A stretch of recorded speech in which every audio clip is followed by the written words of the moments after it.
So matka movie చూడడం జరిగిందండి. నేనైతే మట్కా ఆడలేదు, వేరే వాళ్ళ ఆడించా. 3000 ప్రాఫిట్ వచ్చి మిగతా లాస్ వచ్చింది. సో సినిమా చూసి చేద్దాం అనుకున్నా, కానీ ఈ సినిమాలో వేరే కథ ఉంది.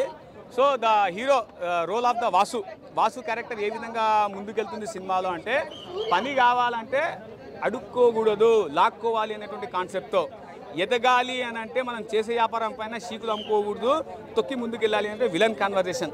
సో అండ్ మొగుడు పిల్లల మధ్యలో మట్కా ఎందుకు వచ్చిందో అనేటువంటిది క్యారెక్టర్ కానీ, and before the interval scene why he cut the hands, చేతులు ఎందుకు నరకాలి అంటే ఒక మనిషి ఎదిగేటప్పుడు ఎన్ని అవాంతరాలు వస్తాయో వాటిని నరుక్కుంటూ దాటుకుంటూ పోతేనే కరెక్ట్ అనేటువంటి ఇంటర్వెల్ సీన్ చూపించడం జరిగింది.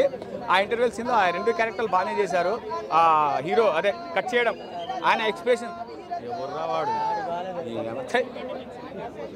ఏ సార్ ఇది నాకు అర్థమవుతుంది. Okay, so movie was good అండి. ఫస్ట్ హాఫ్లో ఎక్కడా కూడా అనవసరమైన లీడ్ కానీ ల్యాగ్ కానీ ఏమీ లేదు.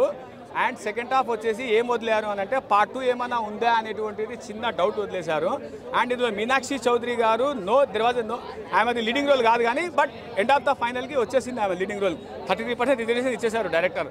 సో డైరెక్టర్ కథకి ఎవరు పెట్టలేదు కాబట్టి కథ అని అనుకున్నట్టు వచ్చింది. రైటర్ కూడా బాగానే రాశాడు. అండ్ కొరియోగ్రఫీ నోరా ఫతేది ఫస్ట్ సాంగ్ ఉంటుంది ఒకటి, ఆ కొరియోగ్రఫీ అబా షేక్ చేసేసింది అనుకో.